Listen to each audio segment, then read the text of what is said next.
इब्रानियों के नाम पत्र अध्याय 2।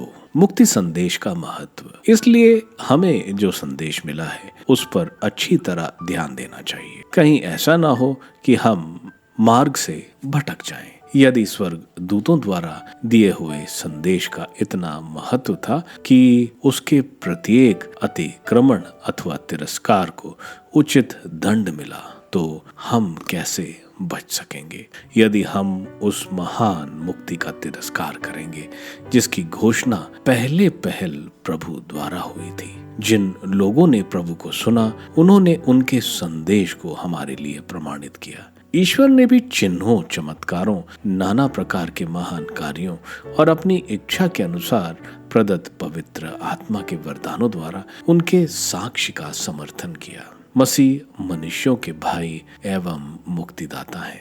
ईश्वर ने उस भावी संसार को, जिसकी चर्चा हम कर रहे हैं, स्वर्ग दूतों के अधीन नहीं किया है। इसके संबंध में कोई धर्म ग्रंथ में यह साक्ष्य देता है। मनुष्य क्या है जो तू उसकी सुधि ले?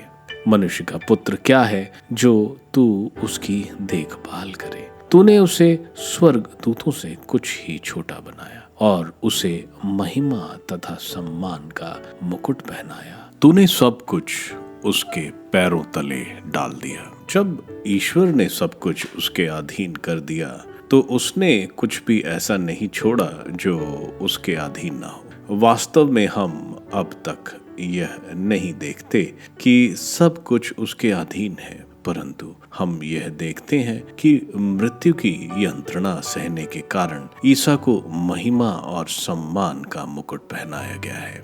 वह स्वर्ग दूतों से कुछ ही छोटे बनाए गए थे, जिससे वह ईश्वर की कृपा से प्रत्येक मनुष्य के लिए मर जाए। ईश्वर, जिसके कारण और जिसके द्वारा सब कुछ होता है, बहुत से पुत्रों को महिमा तक ले जाना चाहता था।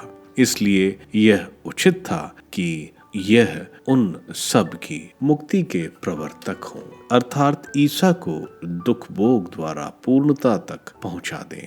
जो पवित्र करता है और जो पवित्र किए जाते हैं, उन सब का पिता एक ही है। इसलिए ईसा को उन्हें अपने भाई मानने में लज्जा नहीं होती और वह कहते हैं, मैं अपने भाइयों के सामने तेरे नाम का बखान करूंगा, मैं सभाओं में तेरा गुणगान करूंगा। फिर मैं उस पर पूरा भरोसा रखूंगा और फिर मैं और मेरी संतति, जिसे ईश्वर ने मुझे दिया है, हम प्रस्तुत हैं। परिवार के सभी सदस्यों का रक्त मांस एक ही होता है, इसलिए वह भी हमारे ही तरह मनुष्य बन गए, जिससे वह अपनी मृत्यु द्वारा मृत्यु पर अधिकार रखने वाले शैतान को परास्त करें और दास्ता में जीवन बिताने वाले मनुष्यों को मृत्यु के भय से मुक्त कर दें। वह स्वर्ग दूतों की नहीं, बल्कि इब्राहिम के वंशजों की सुध लेते हैं। इसलिए यह आवश्यक था